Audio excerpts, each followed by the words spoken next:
आज आपण जाणून घेणार आहोत नाथ संप्रदायातील झोळी म्हणजे काय आणि तिचं महत्त्व काय आहे। झोळी म्हणजे काय? झोळी ही साधकाची पवित्र वस्तू आहे। ती फक्त भिक्षेचा पात्र नाही, तर गुरु-शिष्य परंपरेचा, त्यागाचा आणि भक्तीचा प्रतीक आहे। नाथ म्हणतात, झोळी म्हणजे माझा अहंकार नाही, सर्व काही गुरुचं आहे। झोळी कधी धारण करतात? साधकाला गुरु दीक्षा दिल्यानंतर झोळी दिली जाते। तिने साधकाला शिकवले जाते, देहाभिमान सोडा, भक्तीचा मार्ग स्वीकारा। झोळीचा उपयोग: झोळीत साधक ठेवतो अन्न, ताबीज, माळा, भस्म, गुरुप्रसाद।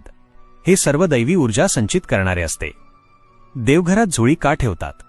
घरात झोळी ठेवण्याने नकारात्मक शक्ती दूर होतात, शांती वाढते आणि गुरुकृपेचा प्रवाह घरात राहतो। झोळीचे नियम: नेहमी स्वच्छ ठेवा, जमिनीवर न ठेवता उंच ठिकाणी ठेवा, लोभ किंवा अहंकाराने स्पर्श करू नका। झोळी म्हणजे गुरुकृपेचे पात्र, भक्तीचे प्रतीक आणि साधकाच्या जीवनात शांती, सुरक्षा व आध्यात्मिक उजळणी आणणारी वस्तू आहे। ह्या व्हिडिओचा संपूर्ण भाग पाहण्यासाठी खालील व्हिडिओ लिंकवर टच करा।